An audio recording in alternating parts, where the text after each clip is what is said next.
Medical కాలేజీకి సంబంధించి జగన్ గారు చేసిన ట్వీట్ కానీ ఇప్పటికి కూడా వాళ్ళ వైఖరి మారని పరిస్థితి కానీ, మరోవైపు మీరు చూస్తే ఈనాడు వాళ్ళు డబుల్ స్టాండర్డ్స్ ఆ రోజున ఏం రాశారు, నయా పెత్తందార్ జగన్ అని. ఇవాళ మరి ఇప్పుడు ఎవరు నయా పెత్తందార్, చంద్రబాబు మరి కాదా అనే దాని మీద ముందుగా గోపి గారు చెప్పండి. ఈ జగన్ గారు ఆనాడు కరెక్ట్గా 2 ఏళ్ల క్రితం ప్రారంభోత్సవం చేశారు 5 కాలేజీలు, అయినా కూడా మేము అసలేమి లేవని చెప్పారు. ఈ కథ అంతా నడుస్తూ ఉంది. ఆయన గుర్తు చేసుకున్న తీరు, అదే సందర్భంలో సోషల్ మీడియాలో ఆ రోజుల్లో ఈ మెడికల్ కాలేజీలకు వ్యతిరేకంగా విష ప్రచారం చేసిన ఈనాడు కథనం, ఈ రెంటి మీద మీ విశ్లేషణ ఏమిటి? ఈనాడే కాదు, ఎల్లో మీడియా అనుకోవచ్చు.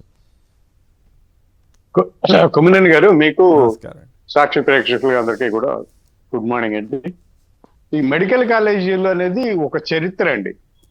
రాష్ట్రంలో 1956లో ప్రారంభమైన ఆంధ్రప్రదేశ్ రాష్ట్రంలో రాష్ట్రం విడిపోయే నాటికి 2014 నాటికి కేవలం ప్రభుత్వ అధీనంలో కేవలం 11 మెడికల్ కాలేజీలే ఉన్నాయి. అట్లాంటిది అందులో ఆ 11లో 5 వైఎస్ రాజశేఖర రెడ్డి హయాంలో వచ్చినాయి. సరే, ఇక పోతే జగన్మోహన్ రెడ్డి గారు 2019 నుంచి 24 వరకు ముఖ్యమంత్రిగా ఉండగా మొత్తం రాష్ట్ర వ్యాప్తంగా 17 మెడికల్ కాలేజీలు ప్రారంభించారండి. అనుమతులు తెచ్చారు, ప్రారంభించారు. అందులో 7 మెడికల్ కాలేజీలు పూర్తయిపోయాయి. ఇంకా 10 ఉన్నాయి. 10 కూడా దాదాపుగా 75 నుంచి 80% పూర్తయినాయి. అక్కడక్కడ ఏదో కొద్దిగా కొంత మిగిలి ఉంటుంది, ఒక 10%. ఆ 10% పూర్తి చేస్తే అక్కడ కూడా క్లాసులు పెట్టుకోవచ్చు. విచిత్రం ఏంటంటే, మాకు సీట్లు అవసరం లేదు అని పులివెందుల కళాశాల నుంచి 250 సీట్లు మాకు అక్కర్లేదు అని రాష్ట్ర ప్రభుత్వం సరెండర్ చేయడం. ఆ తర్వాత 10 మెడికల్ కళాశాలని ప్రైవేట్కి అప్పగించేసేయడం అనేది ఈ ప్రభుత్వం చేపట్టింది. మొన్న మంత్రివర్గంలో కూడా తీర్మానం చేసింది. నేను చెప్పేది ఏంటంటే, ప్రభుత్వం అమరావతిని కట్టేసి ఒక పెద్ద నగరంగా నిర్మించేసి చూపించాలనే ఉత్సాహంలో ప్రభుత్వం మెడికల్ కళాశాలలో ఎందుకు ప్రైవేట్ కట్టలేకపోతుంది? 1000 కోట్లు అప్పులు తెచ్చి అమరావతిని కట్టడానికి సిద్ధమైన ఈ ప్రభుత్వం మెడికల్ కళాశాలను ఎందుకు వదిలేసింది, ఎందుకు భారం అని ఫీల్ అవుతుంది అనేది నాకు అర్థం కావట్లేదు. చాలా వరకు చాలా చోట్ల కేవలం ఒక 10% ఖర్చు పెట్టేస్తే పూర్తయిపోతాయి ఈ మెడికల్ కళాశాలలన్నీ. అందులో కాలేజీలు ఎక్విప్మెంట్ తెచ్చేసుకొని రిక్రూట్మెంట్ స్టార్ట్ చేసి విద్యార్థులు తీసుకోవచ్చు. రేపు ఈ కళాశాలలో 10 కళాశాలలు ప్రైవేట్కి అప్పచెప్తే ఏమవుద్ది? ప్రైవేట్ యాజమాన్య కోటా కింద మొత్తం డబ్బులు వసూలు చేస్తుంది విద్యార్థుల దగ్గర నుంచి. డబ్బులు వసూలు చేసి అడ్మిషన్లు ఇస్తుంది. మరి వైద్యం ఎంత నాణ్యమైన వైద్యం అందుతుందో ప్రజలకి అర్థం కాదు. మనకి తెలుసు, ఇప్పుడున్న ప్రైవేట్ మెడికల్ కళాశాలలు వాటికి అనుబంధంగా ఉండే ఆసుపత్రులు చూస్తే తెలుస్తుంది. చాలా ఆసుపత్రులు తీవ్రమైనటువంటి వైద్యానికి పేషెంట్లను తీసుకోవడం లేదు. ప్రధానంగా మన చర్చ ఏమిటంటే, జగన్ గారు నిన్న కరెక్ట్గా దాన్ని గుర్తు చేసుకున్న తీరుని మీరు హర్షిస్తారా? అలాగే ఈనాడు వాళ్ళు ఆ రోజున నయా పెత్తందార్ జగన్ 50% సీట్లు కోటీశ్వర్లకి అని రాశారు కదా, ఈ రెంటి మీద మీరు ఎట్లా ఫీల్ అవుతారు? అదే 50 సీట్లు, 250 సీట్లలో 50 సీట్లు ఇన్కమ్ జనరేషన్ పద్ధతిలో ఏదో సెల్ఫ్ సస్టైనబిలిటీ కోసం అని ఏదో కేటాయిస్తే 50 సీట్లకి నయా పెత్తందార్ అన్నవాళ్ళు ఇప్పుడు 250 సీట్లు బయటికి పోతున్నాయి కదా. ఎందుకు మాట్లాడడం లేదు? ఈనాడు కానీ, ఆంధ్రజ్యోతి కానీ, TV5 కానీ వీళ్ళందరూ మాట్లాడాలి కదా. ఆ రోజున అంత స్థాయిలో 50 సీట్లకే విమర్శించిన వాళ్ళు ఇప్పుడు 250 సీట్లకి కూర్చోవడం అనేది 50 అని కాదు, 50% ఎన్ని అన్నిట్లో 50%. 50% 50% అంటే 125 సీట్లు. ఇప్పుడు మొత్తం 250కి పోతున్నాయి కదా. దాన్ని గురించి మాట్లాడకుండా మౌనంగా ఉండటం సరికాదు. జగన్మోహన్ రెడ్డి గారు గుర్తు చేసుకోవడం అంటే ఎస్ నిజమేనండి, అది ఒక సాహసోపేతమైన నిర్ణయం. 17 మెడికల్ కాలేజీలు ఒకేసారి తీసుకోవడం అనేది నిర్మాణం చేపట్టడం. రాష్ట్రంలో ఆర్థిక భారం ఉన్నా కానీ ల్యాండ్ ఎక్వైజ్ చేసేసి నిర్మాణం చేపట్టి ప్రతి చోట 17 మెడికల్ కాలేజీలు ఏదో ఒక స్థాయిలో ఆ స్ట్రక్చర్ స్థాయిలో పైకి వచ్చేసాయి.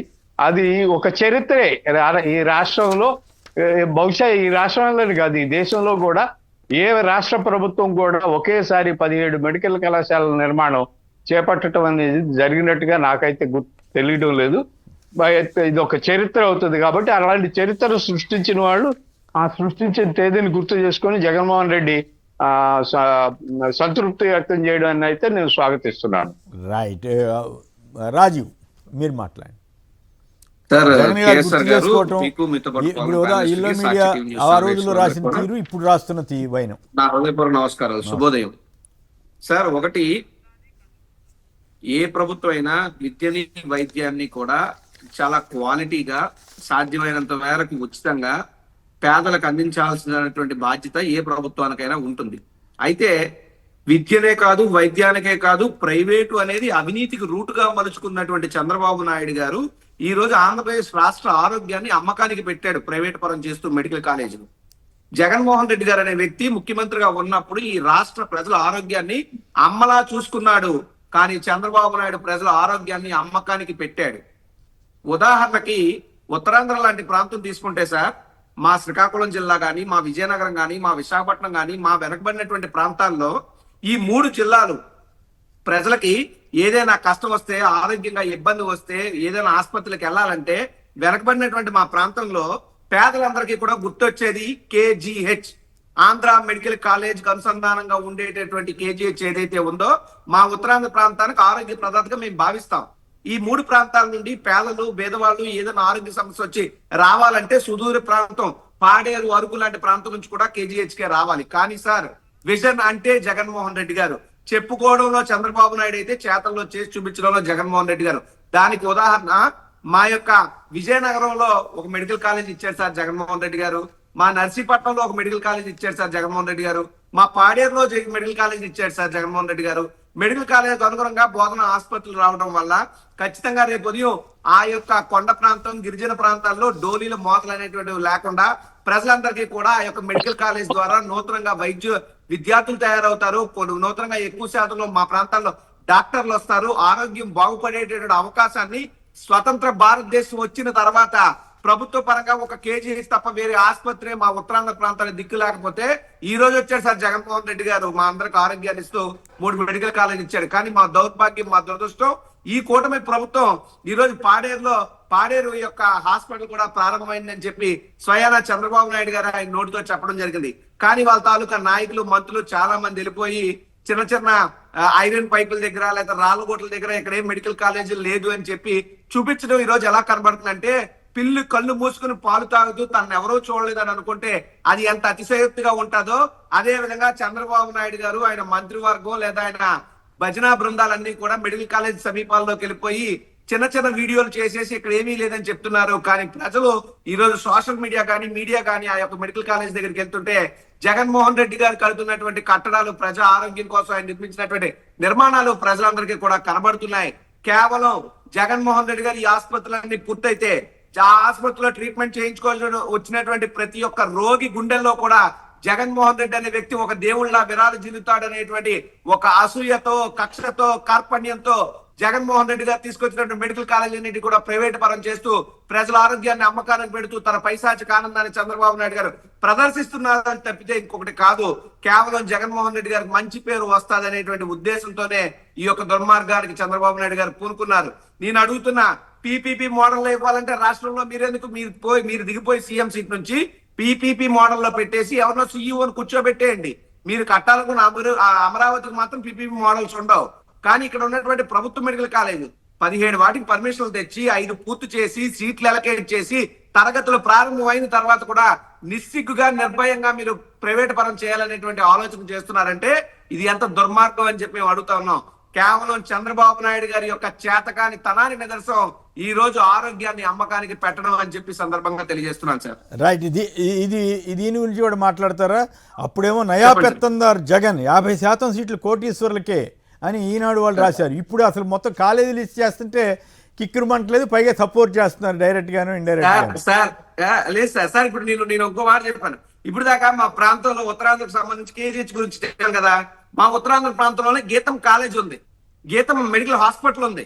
మా ఉత్తరాంధ్ర ప్రాంతంలో గాయత్రి అనే ఒక private medical college, private medical hospital, ANITS అనే ఒక ప్రైవేట్ మెడికల్ కాలేజ్, అనిట్స్ అనే ఒక ప్రైవేట్ మెడికల్ కాలేజ్ హాస్పిటల్ ఉంది.